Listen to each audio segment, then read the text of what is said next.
The meeting has officially begun. I guess I appreciate y'all shifting the meeting time for me. And to put it in context, my 4 to 6, y'all 6 to 8. I get off work at like 3:59, and then I Oh, have a Tai Chi class at 6. And so this window is kind of like a very critical window for me, but it works. But I'll likely be spending like half my time driving and half my time sitting here in my office.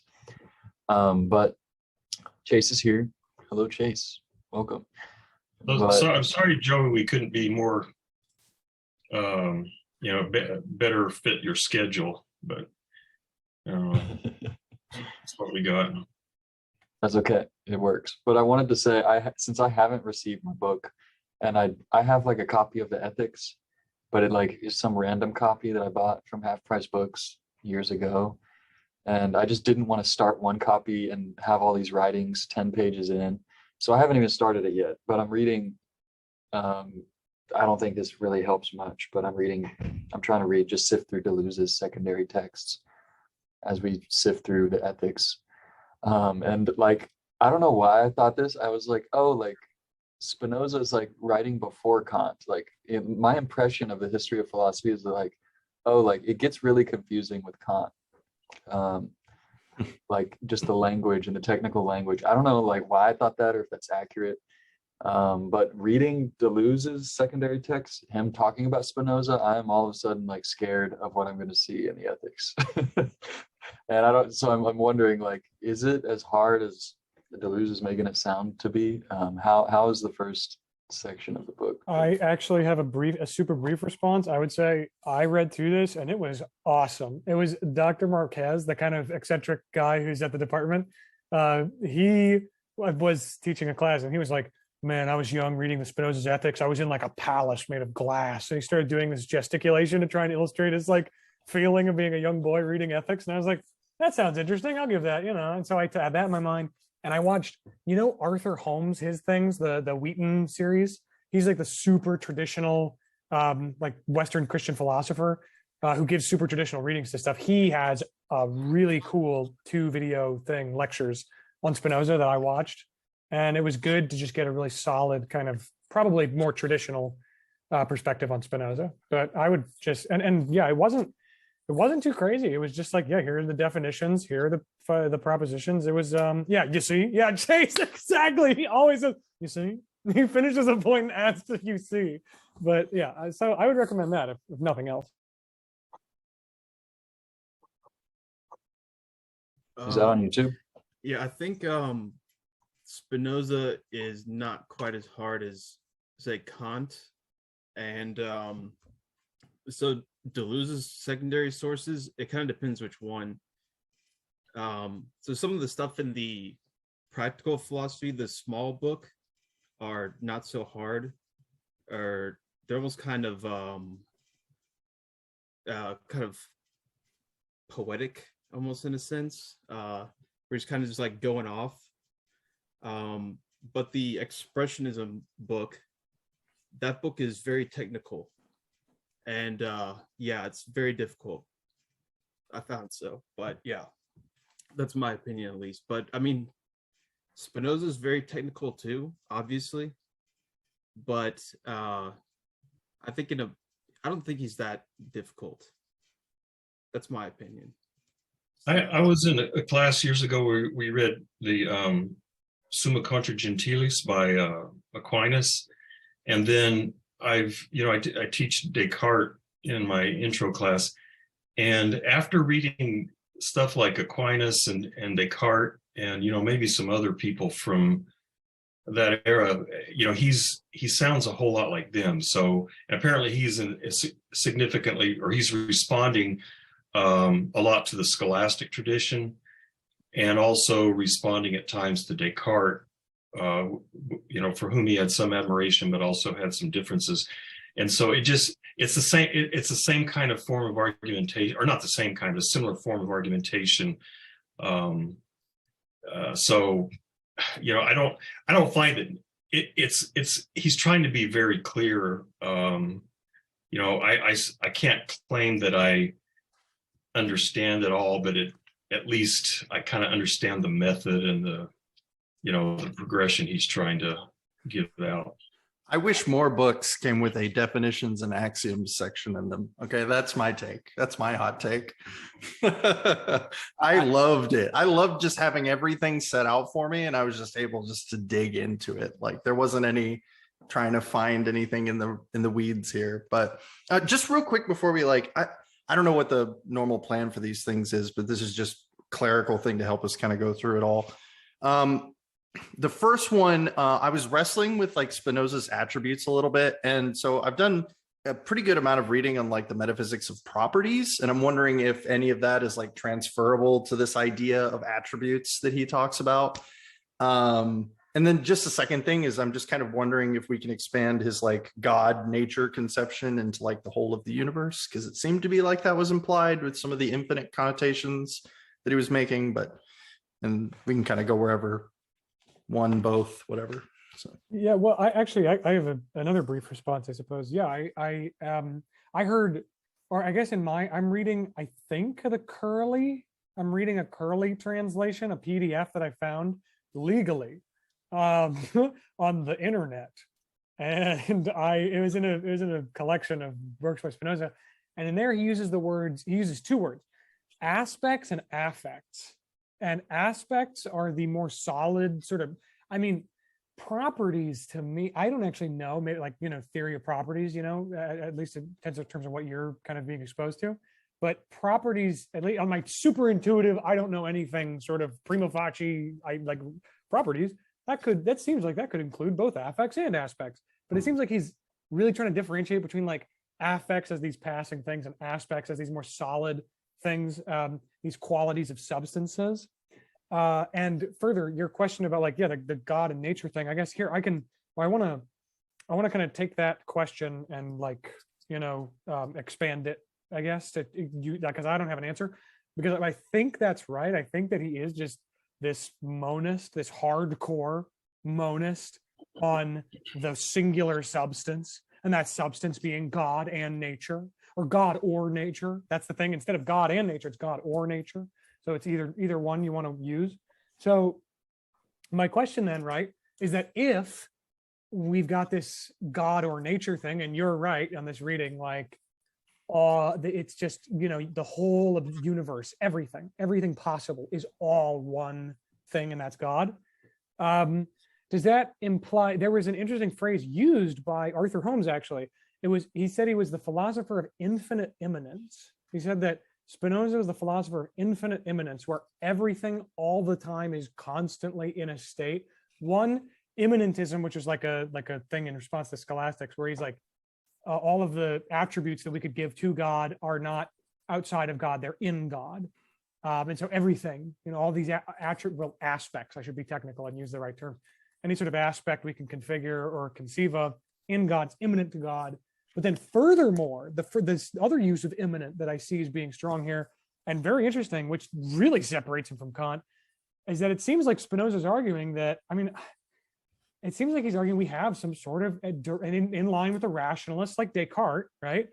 Like we have some sort of immanent access to the truth of this substance, and that truth can be employed in arguments like what I thought, at least through reading this, it seemed like kind of a really emboldened ontological argument. You know what I'm saying? The old scholastic thing, like and that was plain from like D1, like definition 1, where he's like, in fact, here, I'll just look at it. By cause of itself, I understand by cause of itself, I understand that whose essence involves existence, or that whose nature cannot be conceived except as existing. That seems pretty directly like a reference to old scholasticism, where it's like, oh, its nature is to exist. And so I liked this, and it was fun.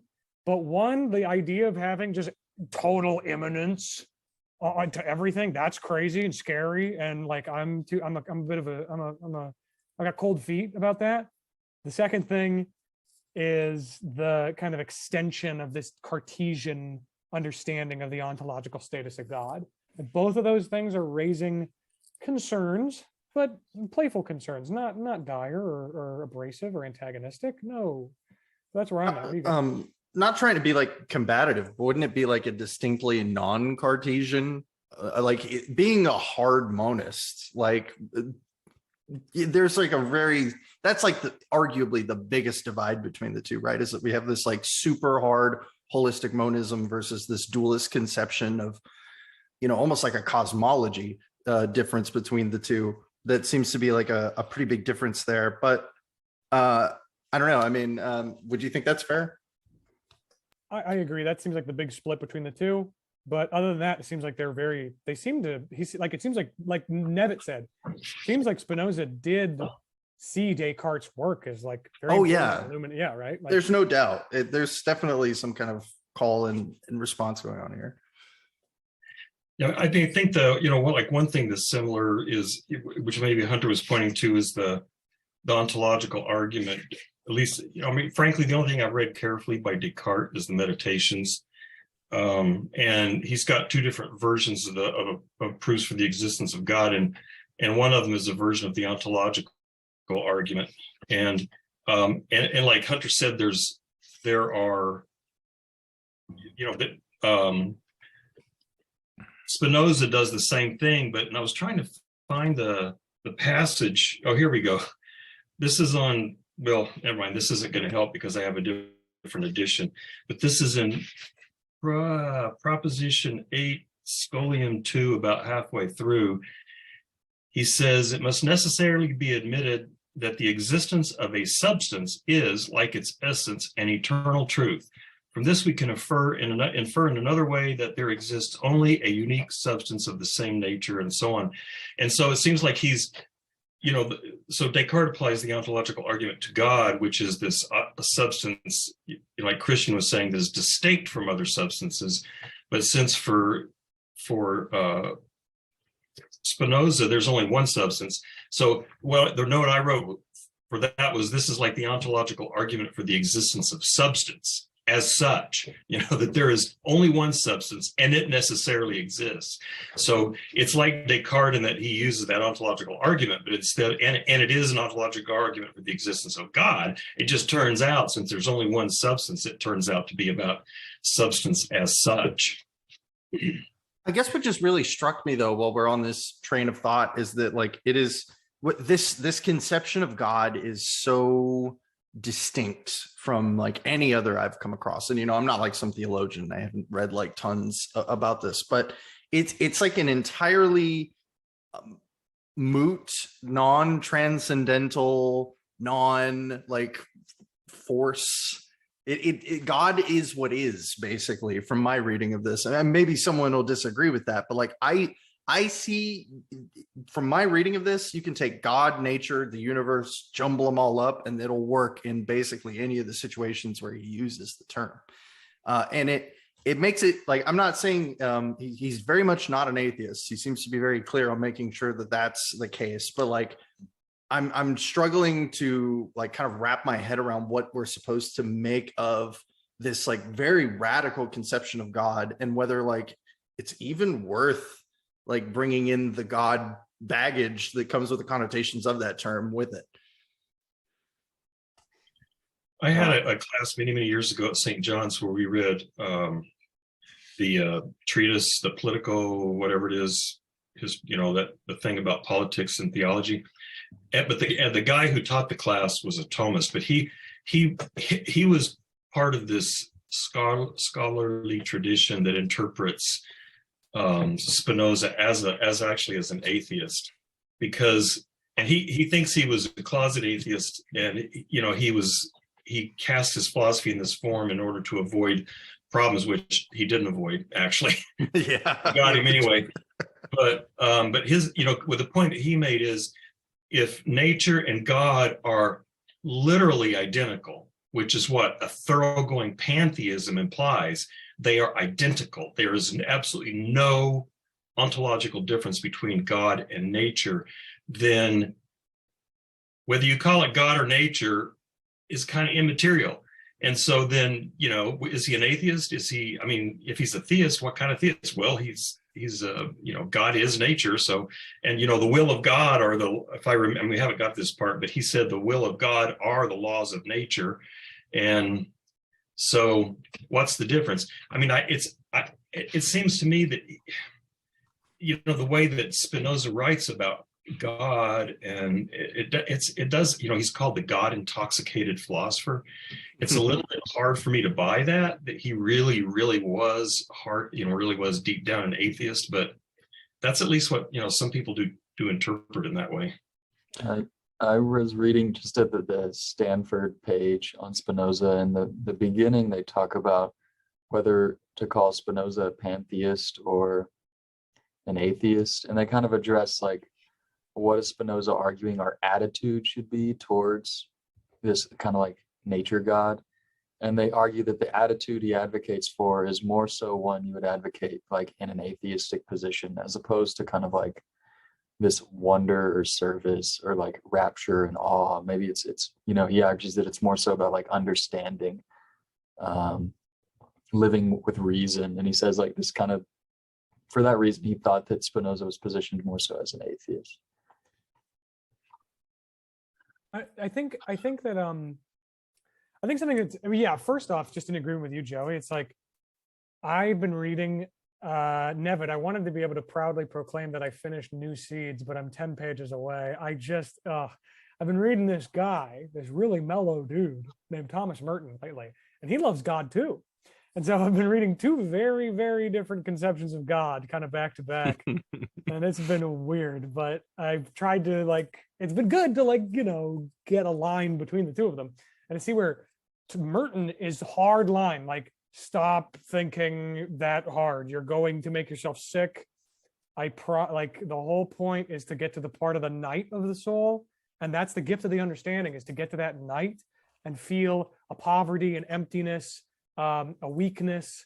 And in that moment of weakness and poverty, finding a simple, humble relationship to the love of God that's present in the very darkness of the end of what he sees as kind of like the final end of understanding. Like Merton is saying, you use your understanding and you get really far, and then where you realize everything's all bubkus and your principles don't stand and everything's shaky and weird, and your faith is tested, and you feel like evil, and you have all these problems and these self-directed doubts and externally directed doubts. And he says, chill out, just ride it out. I know it sucks, but it's like a Band-Aid. You got to take it. It's going to take it on the chin. You will come out the other side, potentially a contemplative person. And that contemplation is like this relationship to God, right? Very mystical. But like Spinoza is completely the opposite, I feel, in a lot of ways, where it's like stopping the progress of learning to love the love of God. What are you, a madman? Come on, God put all this cool shit here. Let's look at it. Let's dig in. Let's fucking whatever, right? That's how it seems to me. And I think that his response reminds me of like the Stoics. He's like, God put all this stuff here and we got to learn about it and deal with it. And that's Spinoza's. I don't know, but maybe that's wrong. Well, I what I was thinking is when you and the others were talking is that, I mean, Merton is coming from a Christian perspective, right? And if I heard you correctly, Hunter, the idea that, well, what we're really finding out here is God is love. I don't know. I mean, remember Spinoza was Jewish. His family left Spain. Even though he was expelled from his synagogue in Amsterdam for his beliefs, his background is, I apologize for calling it Old Testament. That's not how the Jewish people would see it. It's their testament. But I mean, enough people have made the comment that having a son might have settled God down, because he seemed to be much more mellow, as he appears in the New Testament, than the wrath of God in the Old. And so for me, knowing that Spinoza came from a Jewish background, and his biblical text is going to be what the Christians call the Old Testament. God isn't necessarily love. God is awe-inspiring, terror-inducing power. Right? When you think of the origin of the words awful and terrible, we've really diluted them over the centuries. But terrible is terror-inducing. Awful is you are filled with awe. You know, that line from the Civil War song, Battle Hymn of the Republic, God's terrible swift sword. And so for me, I could see, even if he is certainly an unorthodox theist, I could still see how there can be a niche carved out for him to still be considered a type of theist. Yeah, I mean, that's basically like kind of the attitude I've taken with it. Like to some extent, I kind of feel inclined to take his word at face value, at least on my initial reading. I'm not saying anybody else's, if they have more supplement, is wrong and adding like, hey, in a letter he said he was an atheist or something. But just for like my first read through, it's like I had to like take all of these preconceptions that I had of what I expected capital G God to be doing and just completely throw it to the side, because Spinoza's construction is entirely, completely different from any of that. And it leads to some really interesting places, I guess. Like I could see why other people would call him an atheist, because like I was saying earlier, this would be like an incredibly easy work to secularize, in my opinion, and you wouldn't lose any of its philosophical content, in my opinion. But I don't know. I mean, I think it's an interesting perspective either way, how he was approaching this work and why he chose to do what he did, regardless of his ultimate reason. Well, I like that you mentioned that it's like you could read it in this kind of atheistic way, and it would have that same sort of weight. Because I was reading in the chat, like Dylan was saying, like that the God thing, the whole bent about God, the whole why bring God in at all, that sort of question. Like Dylan was raising the point that it might have like to do with this conception of reason and like sufficient reason behind things. And I've been recently listening to a ton of the History of Philosophy podcast. We're currently in the 1400s. That's a great podcast. Yeah, I learned a lot about Andalusia recently. So I was listening to this, and they were like, yeah, so some people would say that to say that there is reason for everything and everything is ordered within God's will precisely as God wills it, people would say that's blasphemy. That's denying God's power, because God did everything he could do. Now he's pooped. He's spent. He's done. He's going to sit back in an armchair. He's done. Are you calling God a lazy, weakling who can only do this? Come on. You got to conceive of God as making the world arbitrarily. And he could have done otherwise, and he could do it all these other types of ways. And he could make a million universes. You gotta give the big man some credit. There's this attitude that finding sufficient reason in things in itself, like what I think Dylan is bringing up, is like a blasphemy almost. But then there are other, like the rationalists, who are like, that's insane. Like that's the whole point of this enterprise is to invest ourselves in a relationship to those reasons as they are outlaid by God, whether or not he could have done differently. We know that he's perfect, and that perfection, I think, animates rationalism. That he did what he could because he loves us. Which is weird, because I agree with Ed though. That's the now I'm kind of talking myself into a corner here, because I'm saying that I'm saying like the rationalism seems like it would be motivated by like, oh, God's awesome, he loves us, and he made things mathematical. It's cool. But he doesn't, I don't think he believes God. No, in fact, I think in this text, he talks about like the idea that God like loves you personally. What are you thinking? What are you talking about? He's like totally, I think Spinoza definitely has major criticisms. I mean, that's his big thing, is this is a critique of traditional religion, conceiving of God in this sort of personal relationship to one individual, right? But I don't know about.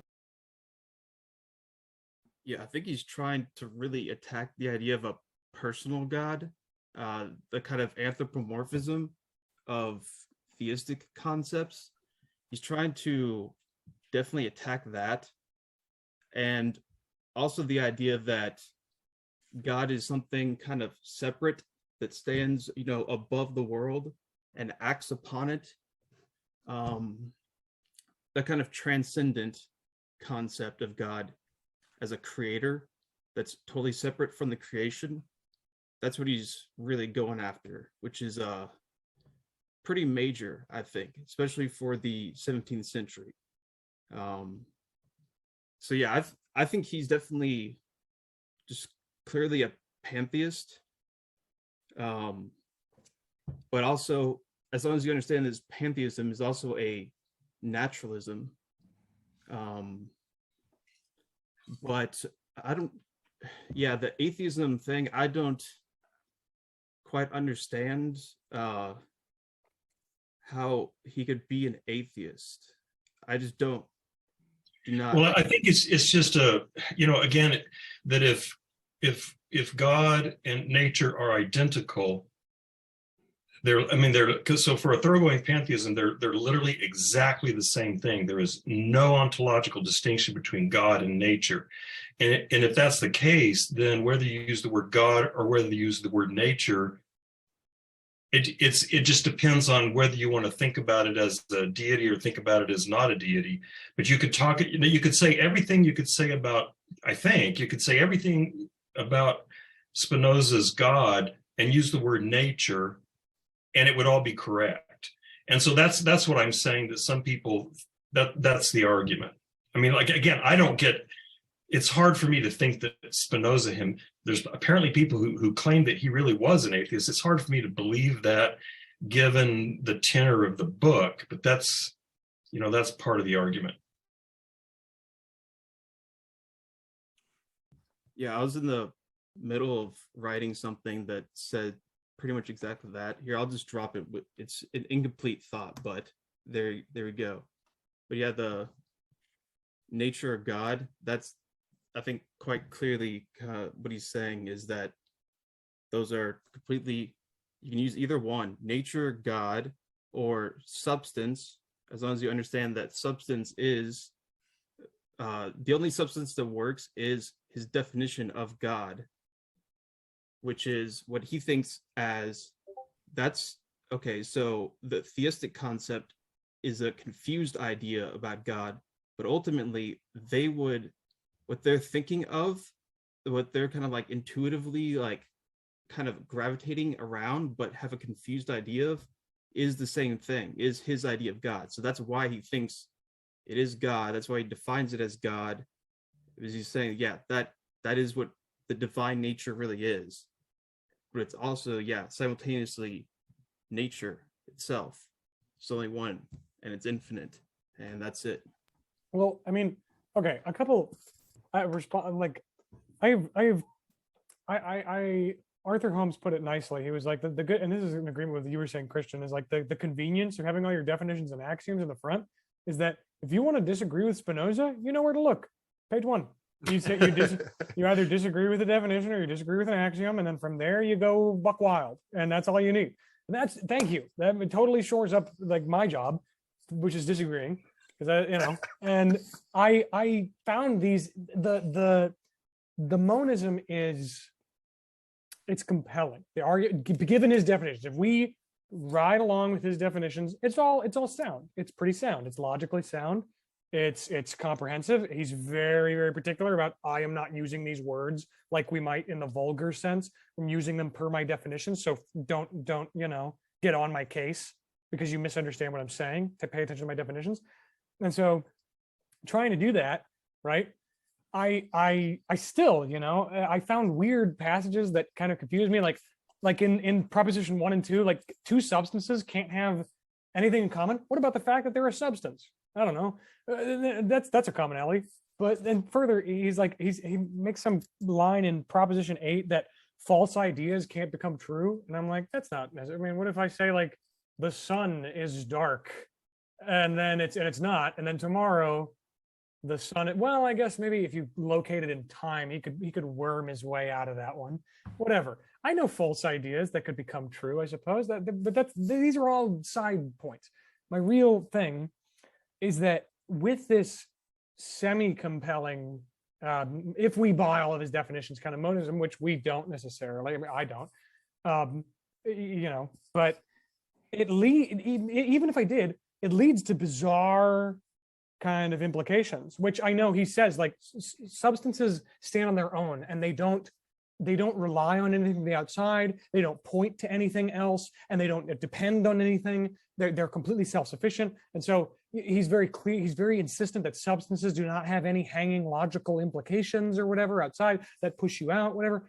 Very, very, rigorous about that. But my thing is, and this is the classic, I mean, I feel like maybe I feel like a character in a Platonic dialogue where I'm about to get, like owned, but because I'm raising like a pretty naive point. But it's like, well, if everything's one, then what's evil? You know what I mean? Like what's good, bad, evil, righteousness, virtue, vice, things like that. And how do we, and I guess that's the point of writing a book titled Ethics. And maybe I need to read more to get to that part where he starts talking about like that sort of thing. But this sort of hardcore, radical, stoic minded, it seems stoic minded, this stoically minded monism, it seems to have these radical conclusions or implications that for our relationship. And yeah, Nevin, okay, maybe, yeah, you're right, I guess. If good and evil come up later, then yeah, we can get into that at that point. Maybe I should just, hold my comments until the end, but it just seems weird. Oh, you'll hate it. Oh yeah, You'll hate it so much. If I remember my stoicism properly, Seneca said that humans are what? Dogs on a leash, like a dog on a leash, and we're always yanking, and we need to just chill out and let it happen.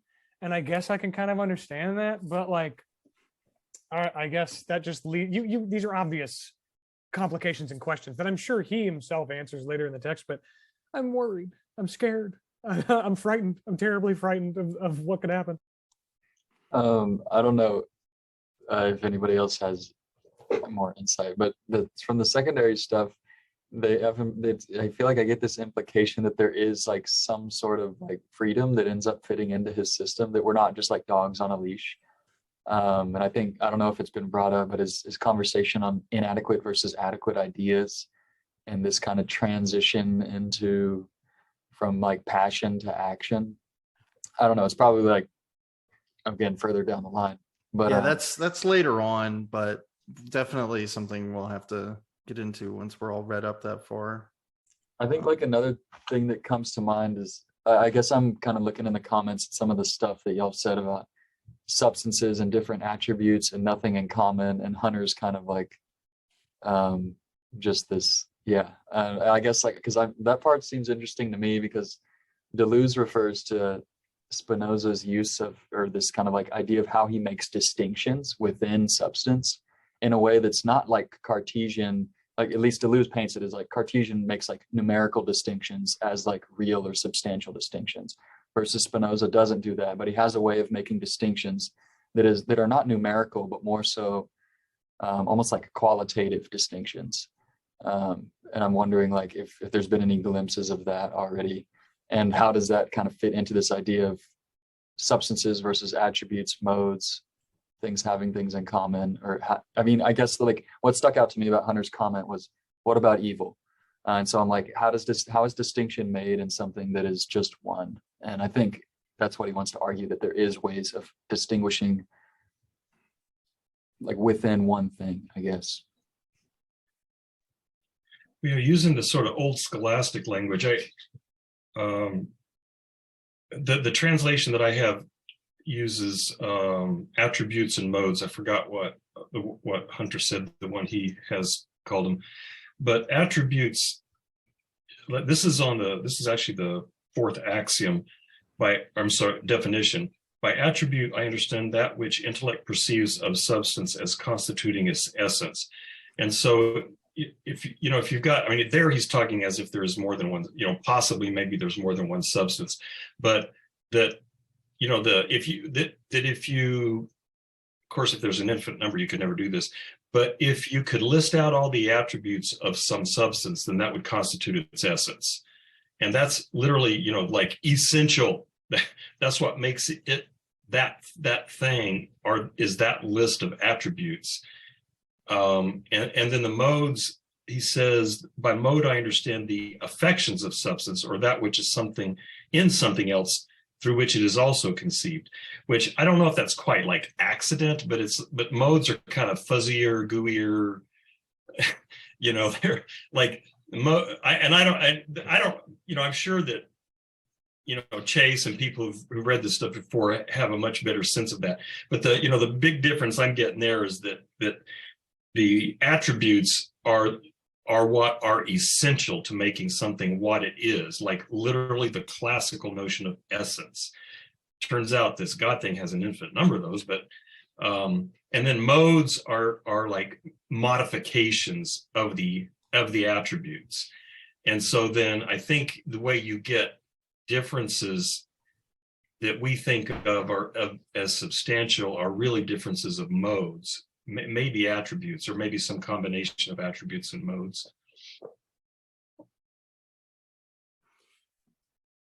Okay, Yeah. just not to bog down the conversation too much, but just to make sure I'm on, maybe somebody else has a different idea than me. So, but I hung on definition 4 for a hot minute because I just wanted to make sure in my brain, Spinoza seems to me at least to be saying that specifically with his inclusion of the intellect, that we have direct perception of the thing in itself, right? Like that seems to be the case.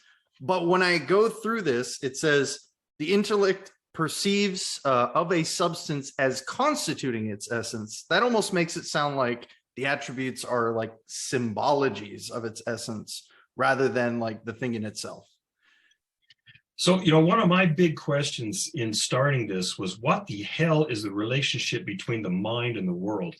And and that turns out is the topic of part 2, the nature and origin of the mind.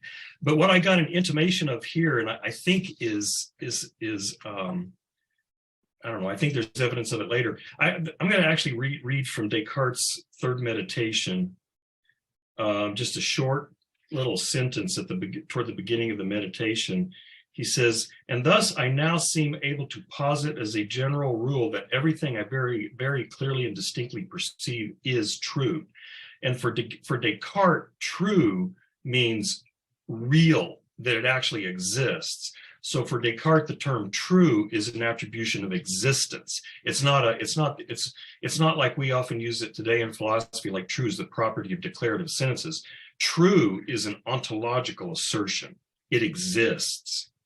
And so I suspect that Spinoza is in a similar way of thinking, that if, because Descartes makes this argument that if you are thinking perfectly without error, and he claims in the meditations to tell you how to do that, but if you're thinking perfectly without error, then everything you clearly and distinctly perceive is in fact true.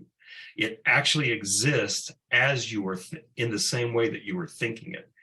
And so I get the impression that Spinoza's thinking of something along those lines, that when and maybe that's why this is in this sort of deductive format, it's not, I don't know that it's the intellect perceives perceives the ontological reality of things, but that insofar as the intellect is accurately and perfectly thinking, then what its thinking does reflect reality, something like that. Yeah, so I also have difficulties with that question about the intellect and whatnot. So, but this is what I've gathered from it. So he has an idea that, what we think of, as the human intellect, yeah, that definitely can think of things that are very much not true. And I think really he has a kind of conception of the human condition that it's kind of constantly bombarded with illusions, and truth is a very hard thing to earn for Spinoza, it seems like. But the very beginning of this, where he's laying out definitions and whatnot, the way that he does that, I think it's because substance is such a special kind of self-positing, self-recursive kind of thing, that this is what enables him to go from its kind of clear conception to its necessary existence. Where if I just clearly think of, I don't know what, a cat, that does not necessarily exist. It's substance in particular that if you conceive it, you know that it necessarily exists. And attributes are the ways in which it can be conceived as necessarily existing, which are also kind of the different qualities in which, or the different perspectives in which we can see it or conceive of it as it is, as necessarily existing, cause of itself. So yeah, I think that's what is kind of unique about it. So when I first was kind of reading this, especially because I made the mistake of kind of jumping around, because I was just trying to get, a quote there, here, and I just like read something about, it's like, wow, a lot of confidence about the intellect here. I don't know about that. But I think if you put it in the context of the whole thing, really like the whole book, is that's kind of what, so he's saying another thing is, so these definitions and the axioms, they're supposed to be self-evident and intuitively understood, but basically in the context of the entire book. So it's almost like a, Heidegger, the hermeneutic circle, where, how do you understand, part of something? You have to have some kind of conception also of more or less the whole thing too, but you're kind of like constantly like oscillating between understanding the part and the whole. I think there's something like that definitely going on with Spinoza as well, in the sense that in order to get even the first part of the book, there's really, you don't actually get it until you read the whole thing, at least hypothetically. But yeah, so the intellect thing is, I think it has to be understood in the very specific way that he's talking about, where what we would normally conceive of as the human intellect and, kind of our faculty of understanding things and whatnot, he would say that that is imagination usually, or inadequate ideas, which we're basically constantly bombarded with and immersed within, and trying to get to an adequate idea takes a lot of work. But that's basically what this book is. It's the journey like towards adequate ideas, which is also kind of, yeah. Well, we'll get there. I don't need to explain the whole book right now. So yeah.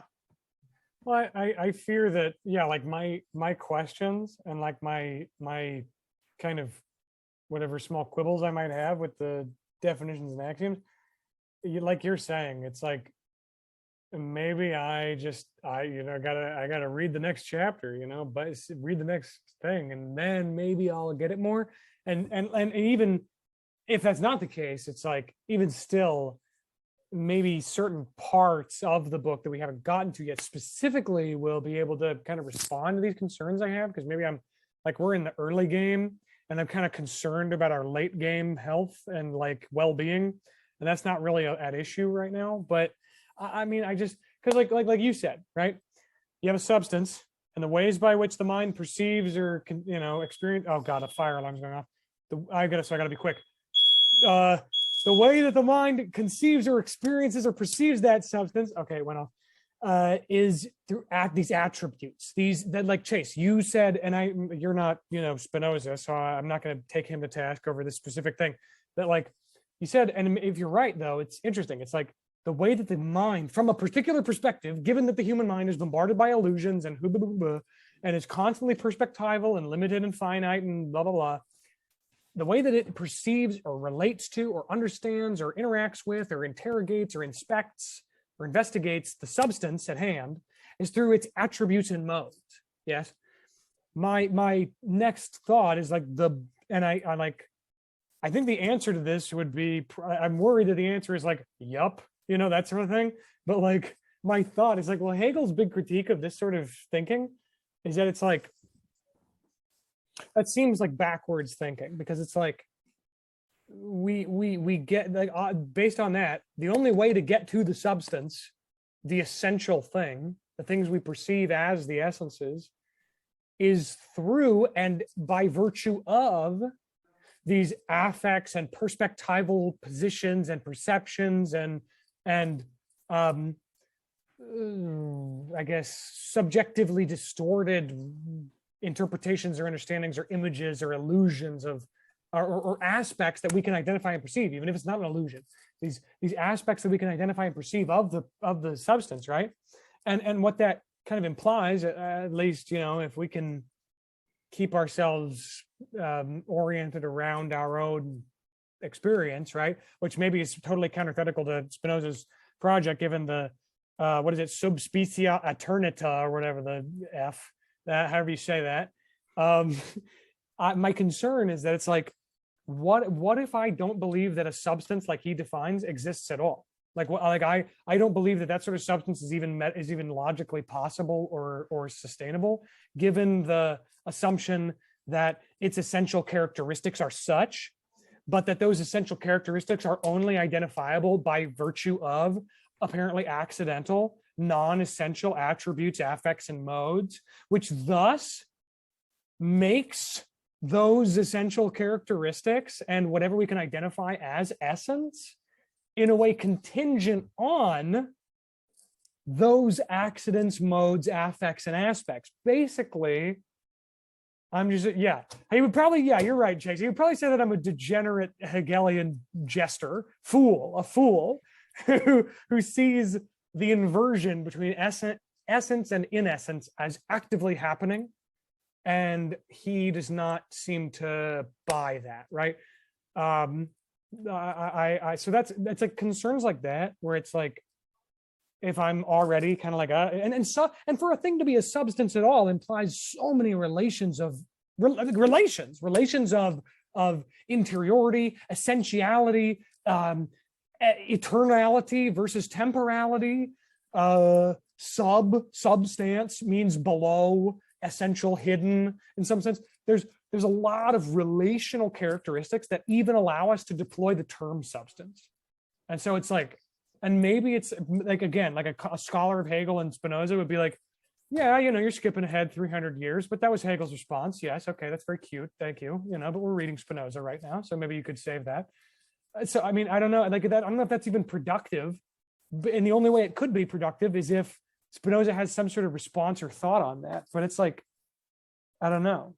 I don't know Spinoza, and we're not Spinoza experts. I don't know. I'm talking myself in a circle. Whatever.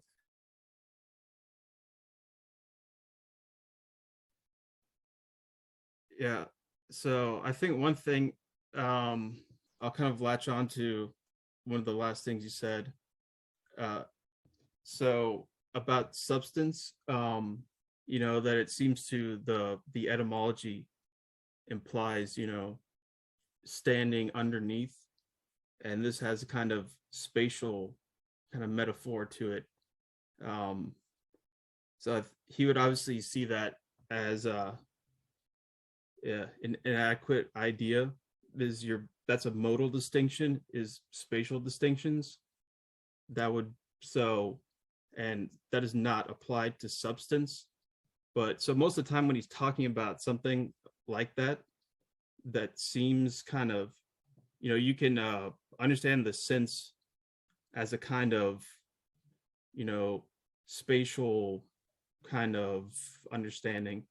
He's usually talking about logical relations instead. You know, talking about like something being prior to something.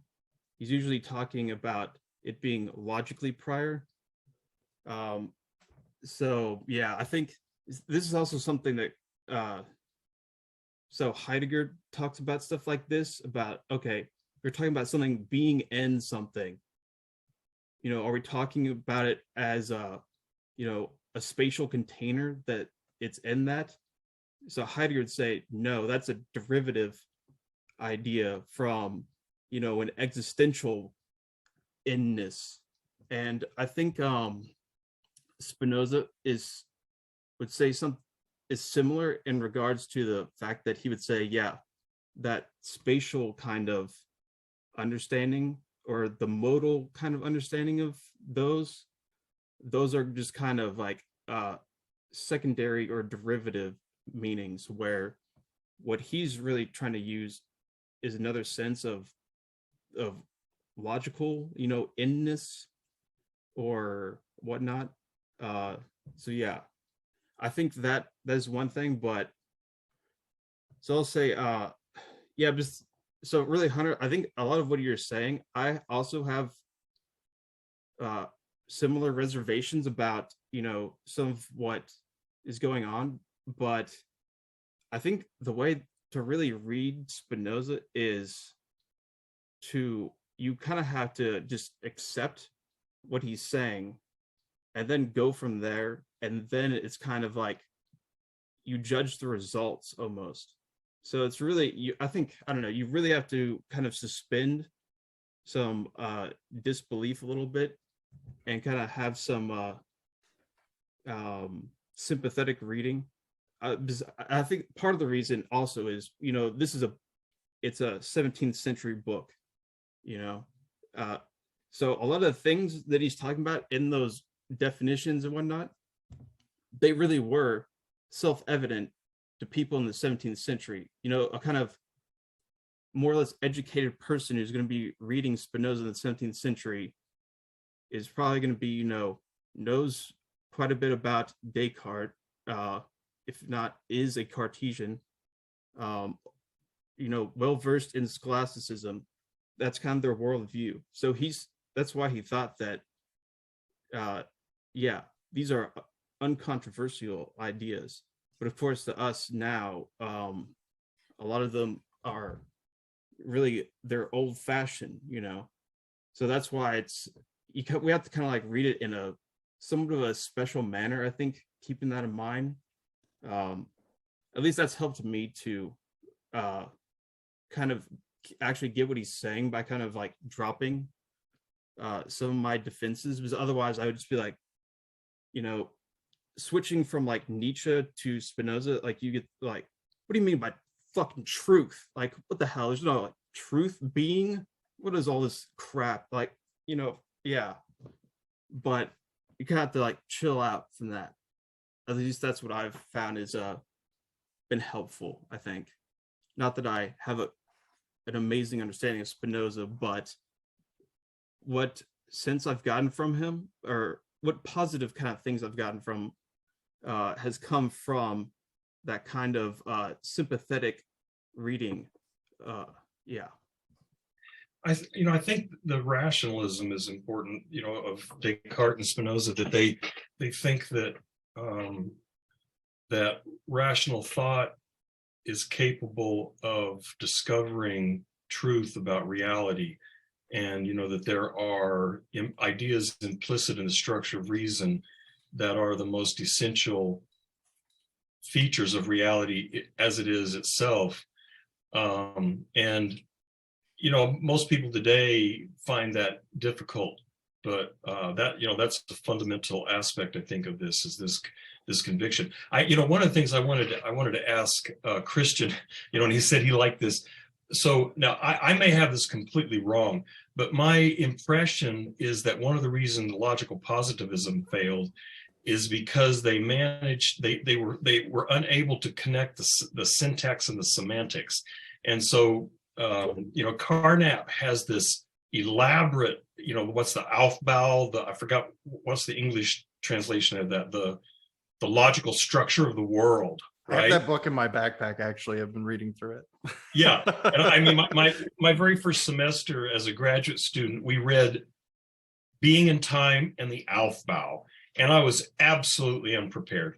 But so, the logical description or the logical structure of the world, but it's, it seemed to me that part of the reason that project ultimately didn't work was because they failed to show how this logical structure actually mapped onto empirical facts, the semantics. Whereas in the case of Spinoza, it's a similar kind of thing. It's like he's describing the logical structure of the world, but because of this rationalist conviction that reason does in fact describe. I mean, it's not a question for him. It's just, well, yes, this rational logical grasp of things is the way reality actually is. So it seems like a similar position. It's just that for him it's not problematic to say that those two are the same. But that's just me kind of musing on these. I'm not sure that's correct. No, I mean, I think there's probably a lot of there's a lot of truth to that comparison. I mean, what would a logical positivist say? Like, those problems are just problems of language. Maybe we could say it that way. Like, they're not actual problems of philosophy. But anyways, I think there's definitely some kind of truth to that, which would mean if you were skeptical to the rationalist premise that he gives, though, that would leave it open to the same kinds of critiques as far as actually connecting what he's proposing to the physical, or to the actual, connecting the structures to what's going on in reality in like a meaningful way. But I was going to say also earlier, Chase, to what you were saying, it reminds me of when I was reading Merleau-Ponty for the first time when I was a freshman, and I was like constantly badger my professors, like, what does this mean? And he would be like, have you finished the book yet? Have you finished the book? And I'm like, I want to know. But I definitely think there's something that to what you're saying. You just have to decide whether or not like the rational premise is something even this early on you're willing to take like on face value, because that's basically what he's giving it to us at. Is like, hey, we've got this conception of how the universe is and how we come to know it. So if you're cool with that, continue along on this ride. If not, maybe better check off here. Yeah, so I think I'll say I don't think he has quite as much faith in kind of the intellect as Nevitt was indicating. I think I will assert that as a proposition, but in the sense that, so kind of he has to build his ontology. Like, that's kind of really what he's more doing in this first part. So he's able to kind of ground the faith that he does have in reason kind of on his ontology, so that it doesn't become so much like a overriding presupposition. Because, okay, so it's kind of weird, but so this, I'm somewhat getting this from Deleuze's reading, I'd have to say, but so the first two parts of this, he's kind of working, through this kind of, this stream of propositions and, building this up. And he's kind of starting from, y'all have read, except for Joey, the first part. So you see what is going on there, the way he's doing it. But that he gets to things that are, so he doesn't get to them until kind of way late in the second part, that show what is actually already being presupposed at the very beginning. And that's the idea of these common notions that people have. So what he's saying is really, so to go through like the journey of the ethics as the kind of practical journey of going through these stages of knowledge from, like these inadequate ideas, where we just have all these like affections, like throwing our imagination around, to the second type of knowledge. That's a lot of work, but he's writing already from the vantage point of the second type of knowledge from the very beginning. So it's a little I think it has to be qualified it helps at least to see, okay, what he's talking about is actually a very different idea of the intellect. It's not like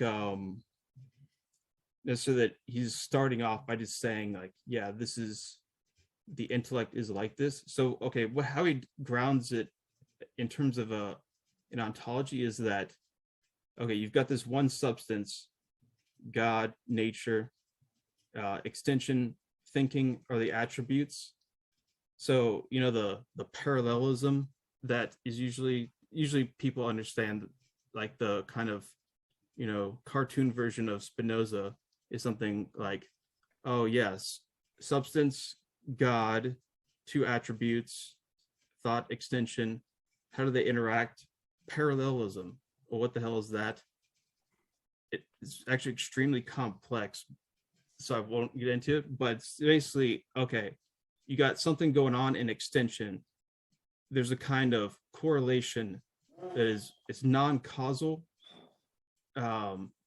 correlation between one thing, because they're all one thing. Substance is expressing itself in these two different ways, so that's why they can kind of correlate.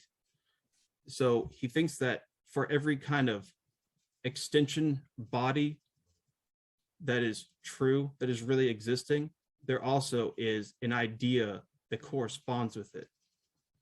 So that's where he gets this idea that, like, yeah, you can know these things, which it's actually grounded also on, will be his the concept of God, or the idea of God's intellect, or it's something like that, that kind of somewhat mediates this and helps ground this relation, although I can't remember exactly how. I remember reading, but that part is, yeah, it's difficult. We'll get there. I'm jumping way ahead now, but the idea is that, yeah, you can the way that the intellect and ideas can be kind of can really know these things, without all these distortions. I think he will provide something of an ontological kind of explication of it that corresponds with it in a way that isn't so kind of just, oh yeah, duh, this is the way it is. Even though I will say, I still think he does that more than I would agree with personally. But yeah, I'll leave that there.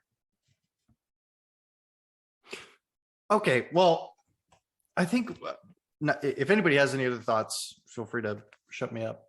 But okay, I feel like we've been down this. Oh, sorry, go ahead. Yeah. Can I just say something? And I apologize because it's very, very sideways, but I don't mean obviously in terms of the content. Spinoza is very different, but the author who I've read, that in terms of how Spinoza is writing, how he's organizing things, I mean, in some ways it reminded me of Hobbes. It was just really strange. It was like, wait a second, I mean, and because, as I say, the content is very different. But I have to think that Spinoza had bumped into some of Hobbes's writing before he wrote the Ethics, because it just seems structurally it's similar. Yeah, you're definitely right. So he did read Hobbes, and kind of like Descartes, admired a lot, but also disagreed with a lot. And so later, when he gets more into like the actual political thinking, he's kind of taking a lot from Hobbes, which is also some stuff that I have some reservations about, because I'm guessing most people here probably have some reservations about Hobbes' politics. And Spinoza takes some of that. But yeah, we'll get there. That's part 4. So Thanks. Yeah, but yeah, the Hobbes thing is, you're definitely right. The influence is definitely there, which is interesting that you can see that in part 1, because I didn't really get the sense of it until kind of later when he's more explicitly talking about the stuff that Hobbes actually, at least what I remember, him talking about in the parts that I read of the Leviathan. Yeah. Thanks. Okay, yeah. So I'm taking this, we were just in like this big macroscopic view, and I want to take it down to a very specific question again, because this is something that I've been thinking about way too much today. And I don't know if I've twisted myself into a mental knot or not, but I get the impression from reading this that Spinoza is, I want to make sure I say this right. Does Spinoza believe that the quality of existence in substance is axiomatic to substance? So for example, like Spinoza would entirely reject on its face something like the Big Bang, because the idea of nothing turning into something is like completely ridiculous to him. Stuff must exist because it must exist. It axiomatically must exist. Is that like his view on it? Yeah, I think so. Yeah.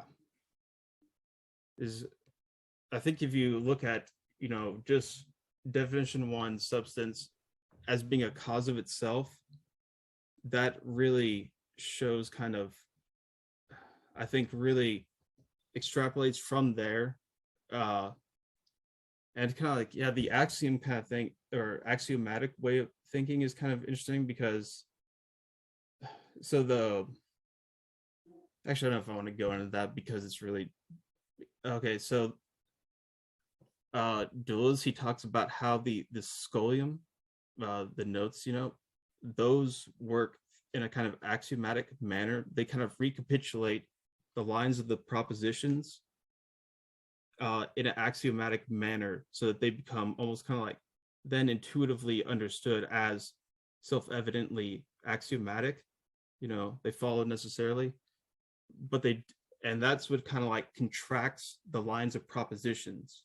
So he thinks that the scholia have a really special part to play in the ethics, which I think is very interesting reading. I don't know if that helps at all, just doesn't confuse everything even more. But well, I think what's interesting about this is that someone brought this up earlier. Forgive me who it was in the chat, but like Spinoza is very big on like supplying reasons for all things. It seems like he wants to establish like effect relations as far as he can into his ontology, and he wants to like really ground everything in these kinds of relations.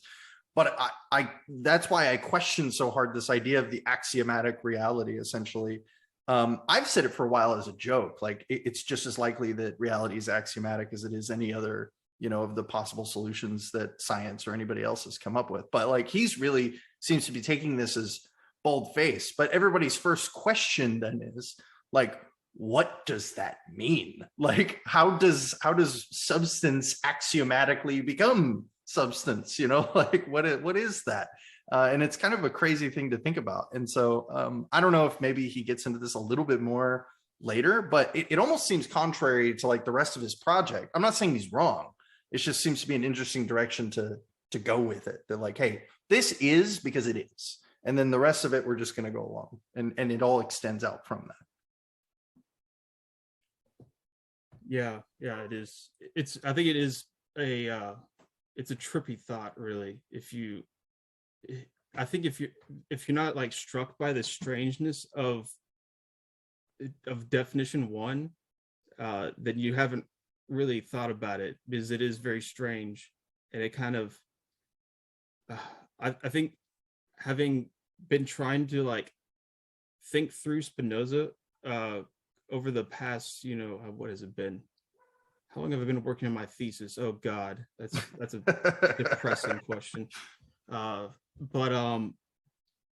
when I first started thinking about it, I was like, oh wow, that is quite strange to think about. This thing that cause of itself, that just by kind of positing it already kind of grounds itself. That it messes with a lot of the way that we think of, really the way that ideas are usually grounded, the way that things happen, our whole idea of, kind of empirical succession of cause and effect, Yeah, that actually is causation. kind of like wiped out by the idea of a cause of itself. So it is very strange. But yeah, that's kind of how he starts. And it's kind of then works as almost kind of like a fractal, just kind of exploding out of that one thing. But yeah, so Hunter, you asked if Spinoza's an eternalist. So yeah, he thinks that there is that kind of the substantial kind of level that is eternal. Yeah. But so where duration enters is in modal existence. So modes also have essences, which are more or less eternal. This is actually debated quite a bit amongst Spinoza scholars, because there seems like we can like switch our essences somewhat. One thing is like childhood to adult.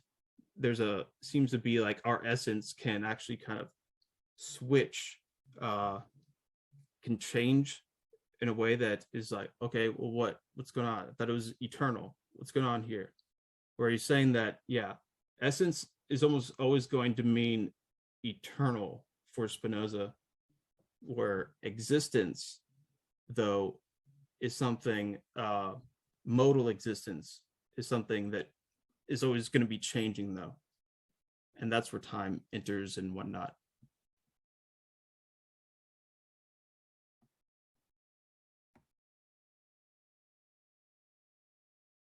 So is that modality, would that be like the answer to the question of like, he says some stuff. I mean, the definition 1 and the following are definitely definite.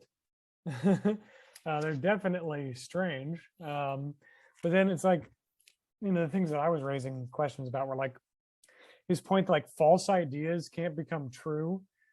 And if I say the phrase, and this is what I mean, certain German idealists would get their rocks off by doing this. They'd be like, oh, like there is no snow today. That's a phrase. That's all you have to say. Let's say it's on a day that there's snow. It's snowing, but he said there is no snow today, and that's a false idea. The next day, the very same proposition, the very, very, very same, without anything changing in the content at all. Let's say it is not snowing today. It stopped snowing. And I say, yeah, that idea that was false has become true. I guess Spinoza would kind of figure that out by saying, yeah, you're talking about modes, and maybe modes can change, and maybe ideas about modes can be modally false and modally true, depending on the mode of the adjacent affects that coincide with that deployment of the idea. Maybe he could say that and say, like, you're just talking about modes. You're not really, when I say a false idea cannot become a true idea, I just mean, without saying so, I mean ideas that are not about modes, rather ideas about substances and other things that can't change, so that my idea is correct. You know what I mean? It's like, or I don't know, deployment of irony. That does, I think irony in its entirety is completely external to this project, like the deployment of any sort of truth in an ironic statement, like it's raining out and it sucks, and I say wonderful weather we're having. I think Spinoza would be like, shut up, I don't care, you're having fun with words, you're not expressing ideas about stuff in axiomatic or definite ways, so fuck off. That's you're playing around with modes and shifting affects. And yeah, I guess you could have fun with trying to prove me wrong with your statements of present affects that are then beholden to the shifting and changing sands of affectation. But that does not thereby imply that false ideas can become true in the way that I'm saying it. You see what I'm saying? Like that's a concern that I'm having. And I know I brought that up kind of as just like a joke earlier, but it's like for real skis. I think false ideas have, in a sense, been made true retroactively, like, you know, in the future, in a way. Like let's say, you know, oh, it's a bad idea to go out there and put dirt on your brother, Antigone. That's a bad idea. And then and it's like, well, no, it's not a bad idea. It's a great idea. I got to fucking do the shit for the gods and whatever and bury my brother. And I have all these duties and hoo boo boo boo. And Creon's chill. And up to this point, Creon's been chill. I'm chill with that guy. And then you put dirt on your brother and then you get imprisoned and executed. And it's like, damn, that idea that by every possible measure that could have possibly been deployed by any possible position in any possible perspective prior, that idea that was false, see, that seemed false, that it was false for all intents and purposes, for all possible expressions of linguistic deployment, was false. It has become true. That was a shitty idea. I shouldn't have done that. You know, it's like, it would Spinoza just say like, yeah, you're talking about modes, buddy, and that shit's all over the place. Modes are weird, modalities, affects, those are transient, whatever. I just don't get the idea that false ideas can't become true. I don't know. Like I'm like what because isn't later in the book, I imagine that he talks more about affections and like how we're affected by our ideas and, you know, reaching into different types of knowledge. And I mean, I'm wondering if you would just say, I'm not talking about that right now. Like, hold off. We can talk about modes, we can talk about affects, but later. It's like right now, I guess like I'm thinking like Chase was saying that he's trying to lay down some sort of ontology first, talking about nature and God. And but I don't know, like when you say like false ideas, true ideas, what's coming to mind for me is again that the foreshadowing of like adequate and inadequate ideas. And I'm wondering if the different translations actually use that term for that line. I'm wondering if anybody else, if all the texts say false ideas, true ideas, or if inadequate has made its appearance. Yeah, maybe you're right. Maybe like in a different translation, it would say like an inadequate idea cannot somehow become an adequate idea, which, as far as I understood, his idea of like an adequate idea is pretty close to like a Cartesian clarity and distinctness or whatever. And further, I think that he separates ideas into three categories: knowledge, opinion, and some third thing that is escaping me. But somebody can fill me in there. So maybe what I'm talking about would be like, in opinion, yeah, maybe you're right, that it's just like, hold on, chill out. We're going to get to the affects and modes later. But like, so it just, it seems hard. It seems, I guess, I'm willing to believe that. It's not hard for me to believe that. But it's like, you know, it's a pretty blanket statement. False ideas can't become true ideas. But yeah, seriously, it's like, maybe that's just an abuse of his wording, you know, through translation. Maybe that's right. But I don't know, you know, or like I don't know. Maybe, I guess, I don't know. It's hard for me to come up with like a real example of like without relying on like because I could say a false idea exists that is definitionally false according to all possible perspectives of all possible persons. But then Spinoza would say, oh, tut, oh, boo boo. We're talking about subspecia aeternitas, not subspecia duratinus or whatever the hell. You might think it's false from your little, you know, limited perspective, but I don't give a fuck about that. I'm talking about the perspective of eternity, which the very position from which I'm like challenging any of this is coming from a position where it's like, who the fuck has ever seen anything from eternity ever? Like, who has ever done that ever with anything ever? And who has ever, and he's like, I'm doing it right now. And if you think I'm not, fuck you. Like, it's like, maybe that's kind of the point where he and I would be like, I think we disagree. We should split off. You know, we should go into separate rooms or something. You know what I mean? Like, I don't know.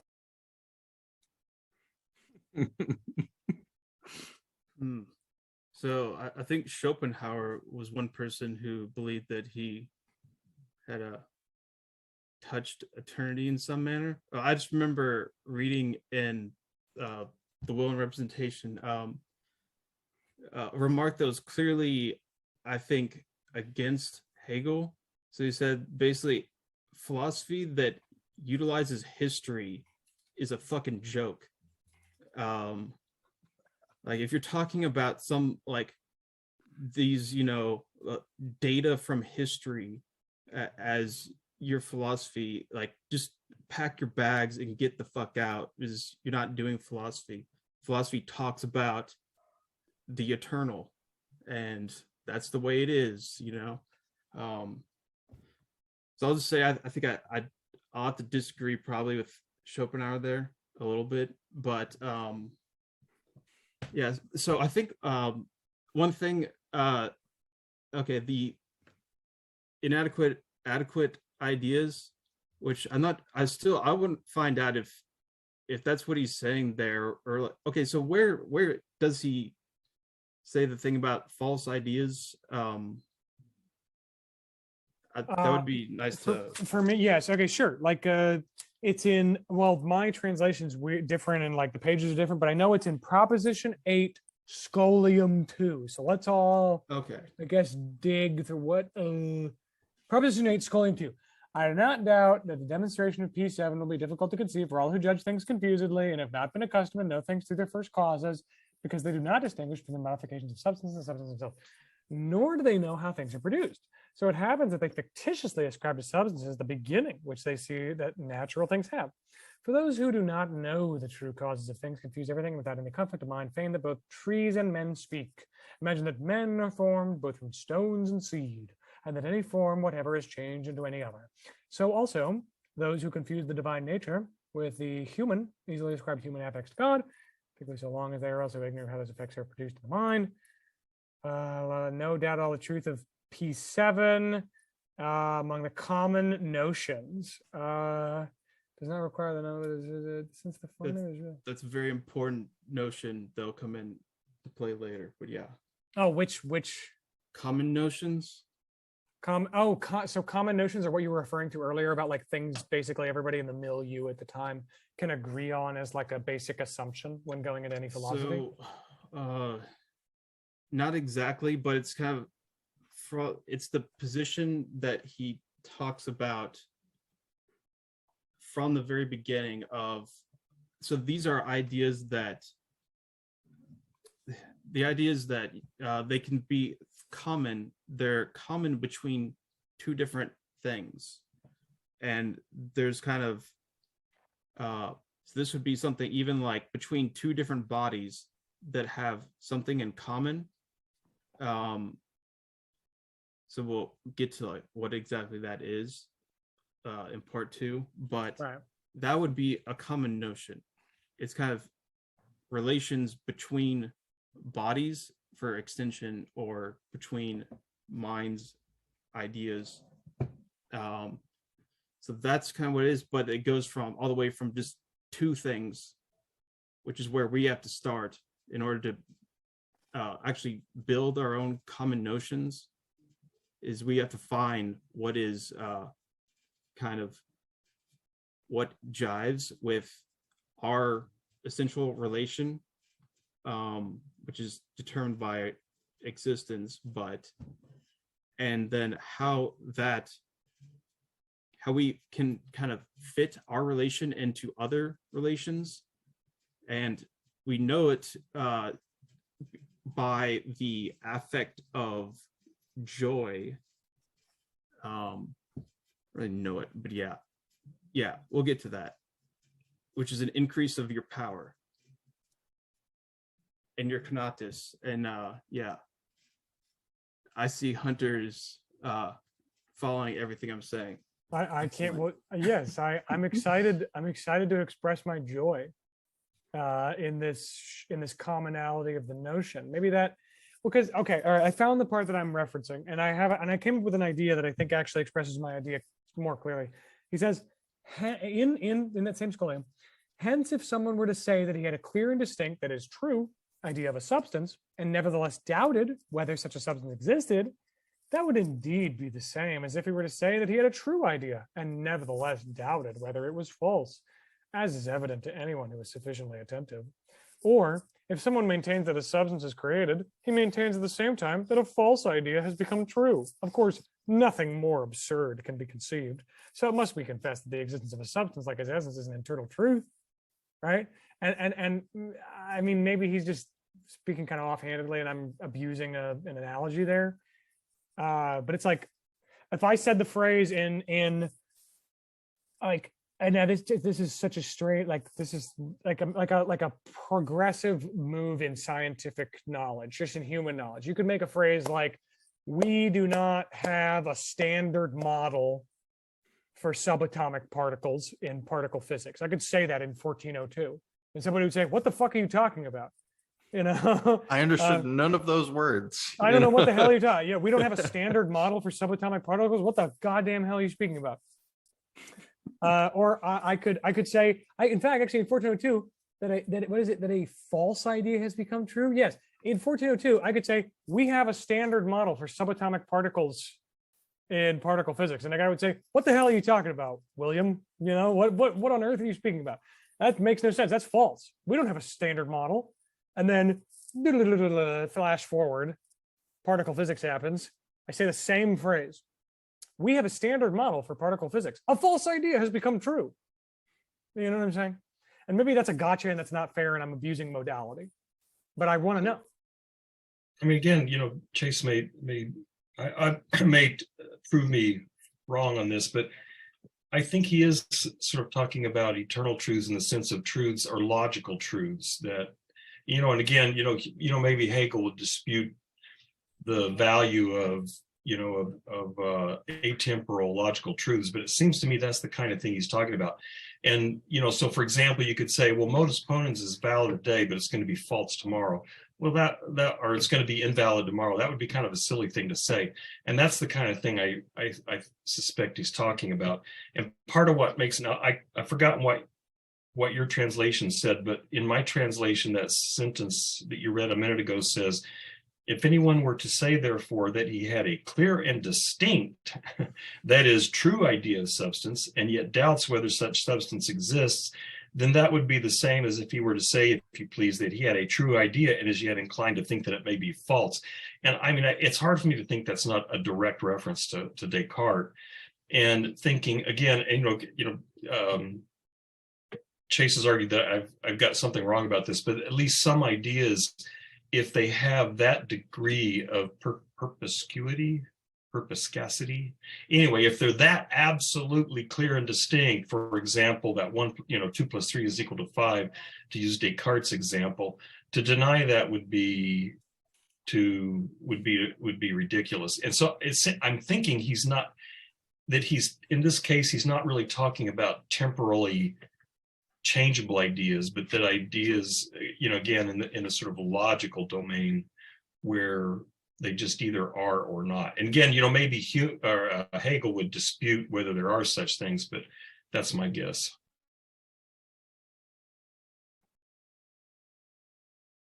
Yeah, I think that's what he is thinking of, is exactly those, what he's thinking of in terms of essential or eternal truths.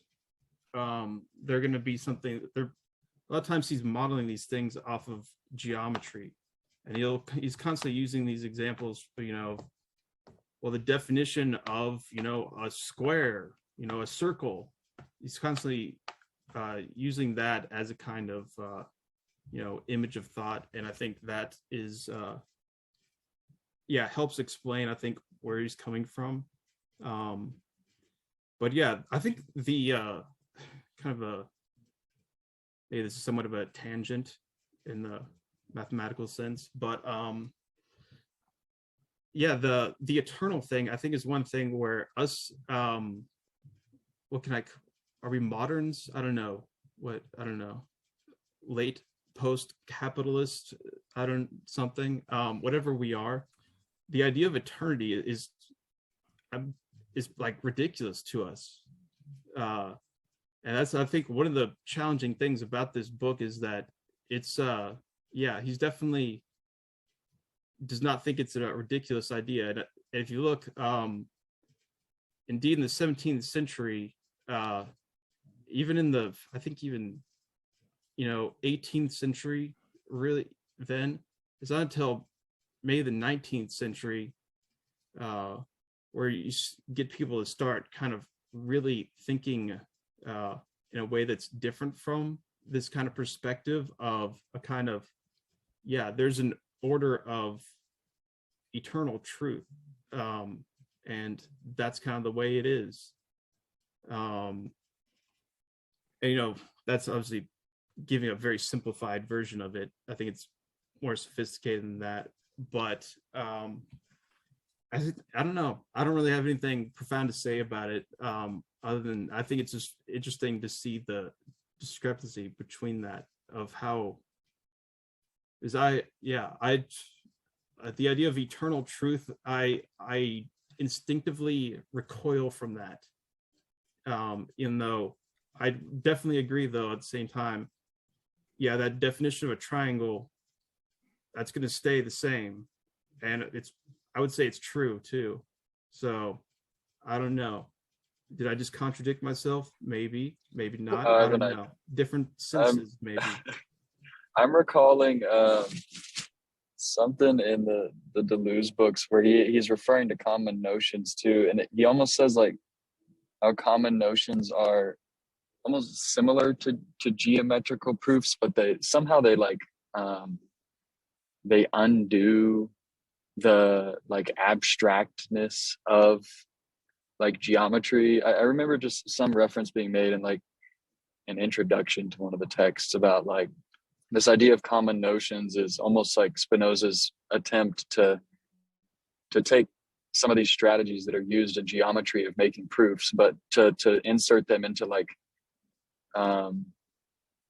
the aliveness of an organic world that's not like abstract and just geometry. But I guess I'm recalling something about like whether it's common notions or these ideas kind of like undoing something that is previously used in a way that kind of like, that like frees us into the world. And I guess I'm plugging this into just the understanding of, yeah, how are we supposed to kind of break from this like just these definitions and axioms, blah blah blah, into like a worldview or a philosophy that is practical, that's geared towards nature, which I feel like Spinoza has all these associations with him. Yeah, I can't remember exactly what Deleuze says about those common notions being, because I remember him writing that they're biological ideas. They're more than anything, which if you understand the way as, okay, they're relations between, existing bodies that make sense in terms of those relations, but then you can build there's also an order of kind of composable and decomposable relations between these modes. And the way that the common notions work is you start off with first the least general, the most particular, which is between two different things. And then you kind of build from there, these kind of like collective composite bodies that are also ideas simultaneously, which is very I don't know, psychedelic idea, I think, at least. But difficult to see exactly how that aligns though with this first part. I remember that being said, like, okay, I think it's once we get to that point where we're no longer working with like the presupposition of that we understand those axioms and those common notions, and instead we get to where the common notions enter into kind of the demonstration on like the kind of abstract ontological level. He would not say that ontological and abstract, but that's what I'm saying for now. Once we like, kind of get there, then there's a switch where then we work the opposite way. Then we start with the common notions, or without the common notions, and try to like build them up from the least general to the most general, which would be the most general are the attributes, I believe. So yeah, hopefully that made some sense. But yeah, those are I think kind of advanced notions. Whether they're common, I'm not sure. Maybe that's a false idea that will become true later.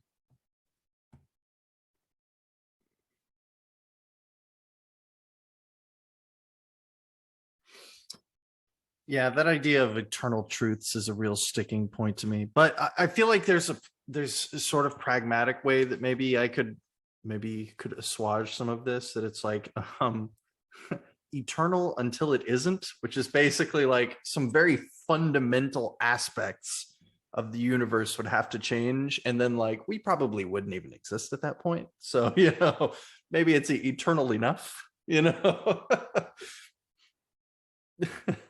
that reminds me a lot of Alfred North Whitehead, and so he talks about these kind of epochs where so one of them, I think he said we live in the electromagnetic epoch, where he's talking more about physical laws, saying that kind of like these changes that are going on, processes, particular ones, those are what kind of what consistencies emerge from that we think are laws, but really it's kind of like that's what's going on based off particular things that are happening now, but those will change too.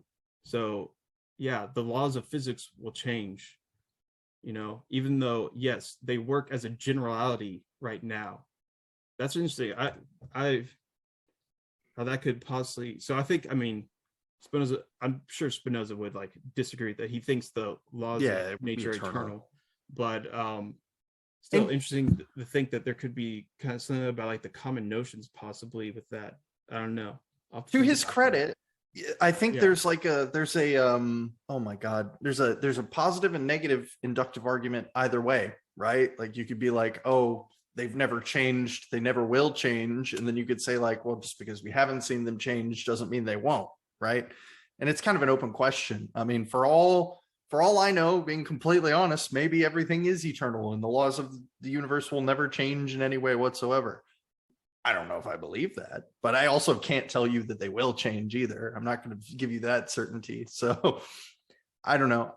I guess that's just my way of like kind of dealing with the problem of the eternal truths and whatnot. Like, I think as long as we can accept that, and even I think even if you pressed him like, hey, if reality substantively changed in its fundamental ways, he'd be like, well, then yeah, these eternal truths wouldn't apply anymore.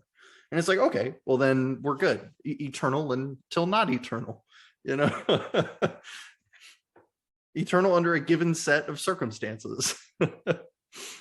No, but I think again, part of the problem is the relation between logical truths and ontological truths, because like when we were talking about geometry or a logical system or something, you can say, given a set of axioms and definitions, you can derive necessarily true theorems, but that's a logical deduction, and that doesn't prove that there is an ontological order that reflects that logical deduction. And that, so, and again, that's seems to me one of the fundamental questions is, what is the relationship between those two? What is the relationship between these logically necessary truths that follow from, this process of reasoning, and these ontological truths that are empirical? That seems to be and again, I probably have this wrong in some way, but it seems like Spinoza's kind of working in that space, but he's drawing from a traditional, I don't know what to call it, neo-scholastic position, where those two are not thought of as very distinct. I'm guessing probably because of, in the scholastic tradition, all of this is a product of God, right? I mean, God is the creator. And for a lot of Christian theologians, God is purely rational. I mean, that was true for Thomas Aquinas, probably for Augustine. And so necessarily the creation is going to be a reflection of that logical intellect in some way. And so I'm guessing that he's working in that general space where there's not a sharp distinction between what is logically deducible and what is ontologically possible. I'm kind of calling back to what Chase had said earlier, and I feel like I caught the tail end of it. I lost some connection, but that idea that the two attributes we have access to are thought and extension, and something about I guess I'm suspending what maybe Spinoza wants to say or believes about the relationship between ideas and bodies. And it, I already, I read something in Deleuze already talking about something about ideas belonging not necessarily to a subject, but maybe to a body. And and I guess I'm suspending that idea to think that, God is rational. My reason gives me just access to the world. I feel like maybe there's something he wants to say that's more nuanced than that. And it might come out later in the section on the mind, or when we get more into just, again, I guess that word parallelism. Chase was using the word correlation earlier, of how those are alongside each other. And I guess what's actually happening when we're thinking.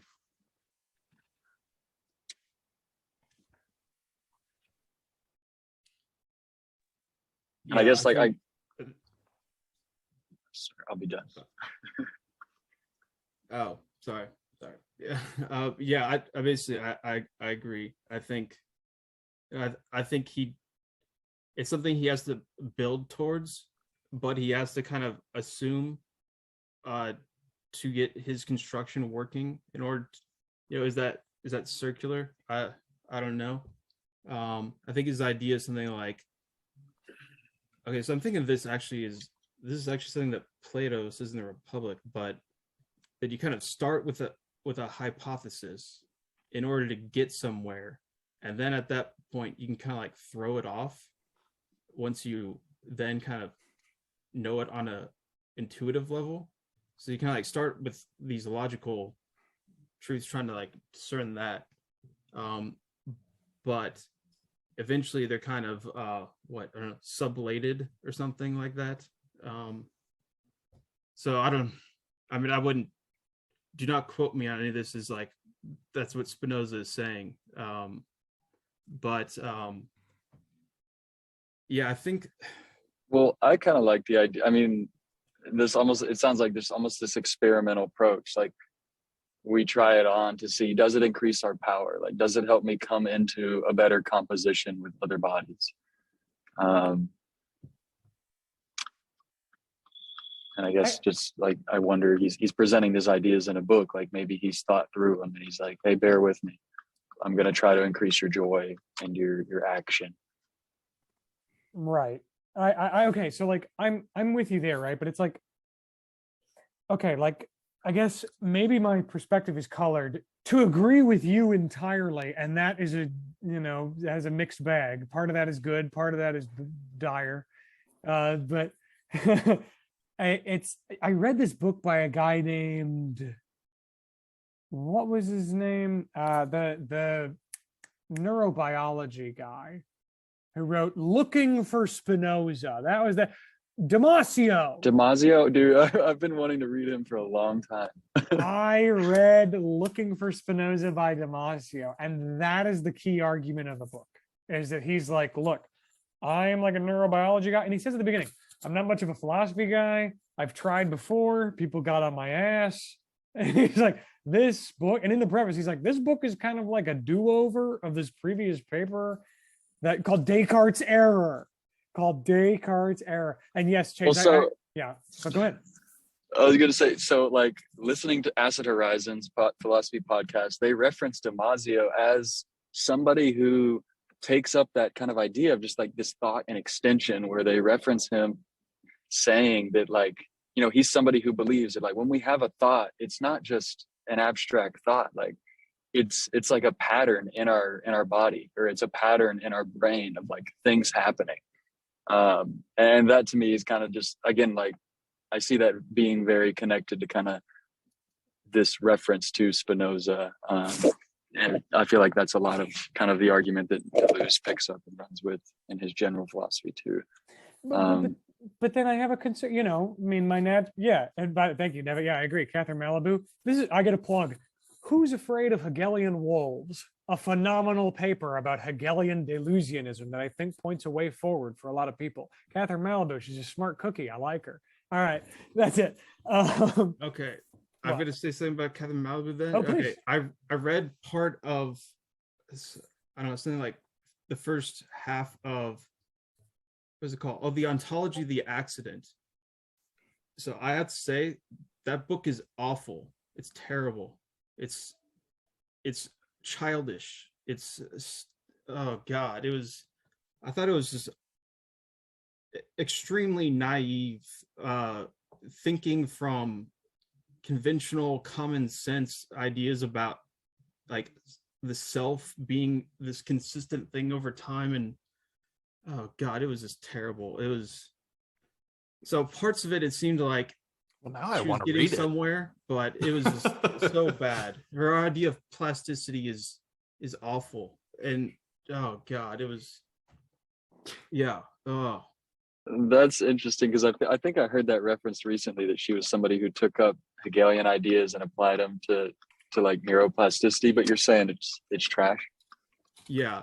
I had heard good things about Catherine Malibu, which is why I was looking forward to reading this book, and I was just bitterly disappointed. It was just like, seriously, it's probably one of the worst philosophy books I've ever read. I don't even know if I can call it philosophy. Well, It's just like, Now I have to read Yes, it. well, Like, okay. come on. Christian, I'm with you, but I actually was about to, before Chase, I was about to say, Damasio's book, Looking for Spinoza. Okay, now that Chase, you've opened the fucking levees, okay, and I can just talk, I can pee freely. I was gonna say, oh, Damasio is very clear in the beginning. He's like, I'm not a philosopher. I kind of suck, whatever. Blah. And he gives this little biopic of fucking Spinoza, and then like 300 pages about like evidence-based statistical research on brain centers and how that in some way relates to the conatus, and it was exhaustive, and it was very simple. It could have been a 10-page paper and I would have been just as compelled. It was long and boring, and at some parts fallacious, and at other parts masturbatory. And I will say that but it was so easy to read, because you pick it up and it's like, oh, 40 pages go by, because it's like, yeah, I know all this shit already. Okay, obviously, but okay, now my response but I will say Damasio takes that sort of bio-essentialist. I mean, he's not a bio-essentialist. He tries to be like, oh, I'm not gonna make any commitments to bioessentialism or whatever. But he's a neurobiologist, and he believes that that emotional states are connected to feelings, which he can label definitionally as being connected to emotional stimuli receptors in the central nervous system, which are then connected to electrical patterns in the brain. He's very, very, very, and it's the whole book. That's the whole book. And it's all about that with the first chapters. Here's what Spinoza was like as a guy. And the very final chapter is like, I went to The Hague and I went to his house and it was cool. Like it's just, sorry, I don't mean to be derisive against a guy whose work I read and kind of slightly enjoy. But now I'm with you being honest and fully critical. I'll say Catherine Malibu, I haven't read that book that you've mentioned, but I have read that paper. And from in my experience, it was a pretty interesting solution to the Deleuzian criticism. It was like, whoa, like that's a very solid point of Hegel to bring up, and a nice conclusion, which isn't Hegel sucks, Deleuze is right, or Deleuze sucks and is like a liberal and Hegel's epic. Like neither of those, but like the only way that we can move forward is if we understand the implications of the truth kind of pointed out by both and figure something out from there. She doesn't really point that way, but she says that. And I like that paper. And it's short, unlike fucking looking for Spinoza. That's sorry. Yeah, it's the way that this book is written and how it's small makes me think that she had something in mind of like a popular work and it ended up just being a terrible work, where perhaps some of our other stuff is better. I hope. I hope for everyone's sake. But she does talk about Damasio and his reading of Spinoza and whatnot in there. That seemed somewhat interesting, but at the same time, I definitely got the STEM vibe, I guess we can call it, as lots of empirical details where it's kind of like, okay, get the point. Yeah, okay, emotions are tied to, yeah, okay, cool, get it. I mean, I can't even remember what was even about it. Something, okay, well, Is he I mean, sorry, is he, I think it's, oh my God, I should remember this. Functionalism, right? That's where mental states correspond to brain states. Is that what you're talking about? Okay. Yeah. oh no. Okay. God, that sounds terrible. Oh. All right, everybody. Now that we're at the bull session part of the meeting where we're talking smack about our intellectual compeers and contemporaries, before we are banned from every academic institution and conference in the Northwest or in the North Americas, we could call it. What do we think? Oh, Any last words? Any remorse? Was there anything? Wait, actually, I'm gonna read this. I just had one point, and tell me if I'm misremembering it, but I thought when he was making these assertions about causes and effects, he was talking about the physical world, not about the social world. I thought he was very specific to say, look, I'm not talking about polities, countries, governments. I'm talking about the natural world, physical world, things like that. And to me, that would be a very important distinction. yeah. So I think, as a short answer, I think that is right. In that, but I think kind of going back to what Nevitt was saying, I think is he's thinking about these things. The way he talks about cause and effect, it's more, he has this kind of old-fashioned kind of logical idea about cause and effect than a kind of empirical Right. idea, which would be a kind of cause and effect is, succession of, Yeah. like that kind of thing. Where that almost sounds like more like ancient Greek rather than the empirical tradition that is so British. yeah, and I think the way that he talks about it is more kind of as they're, yeah, once again, like I think logical relations, although that kind of makes it seem that's not exactly right, I think, either. No, but I think understand what you're maybe saying. it's a way to kind of like on- understand on it. what we would call like a modern empirical, kind of like why don't we change all variables but one and then experiment? Yeah, that's kind of but so one thing though, so he does eventually get into kind of social phenomena, and we'll still kind of think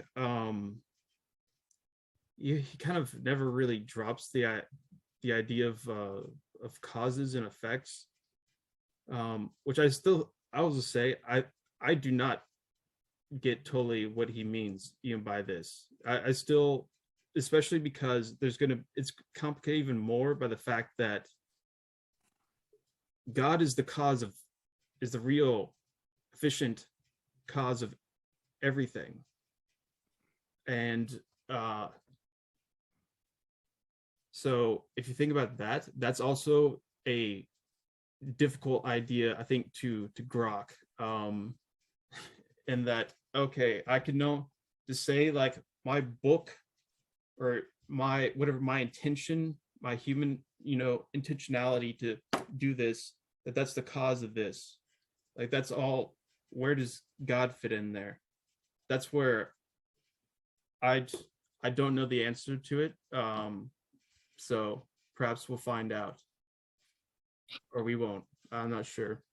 So that's my attempt at an answer. You've given us a very stark binary. Yeah. Just a sort of pedantic comment. I'll repeat something that I've forgotten. The guy used to be at the University of Chicago. He wrote a book called How to Read a Book. Oh yeah, Adler. Mortimer Adler. Yeah. He said you ought to first read a book as if it were true, because if you don't, then you'll never, if you don't read it sympathetically, you'll never understand what the author's trying to say. So if you read a book assuming that what he's saying is obviously false, then you'll never be able to understand. So, maybe Spinoza says stuff that by contemporary sensibilities is obviously bogus. Reading it that way from the get-go is not a good way to understand what he's trying to say. So, yeah. Yeah, and I mean, it's been said like 100 times already, but I think it's pretty obvious just from what we've read that, like, not including the rest of the book that's left to go, but that we're very much in the beginning of things, Yeah.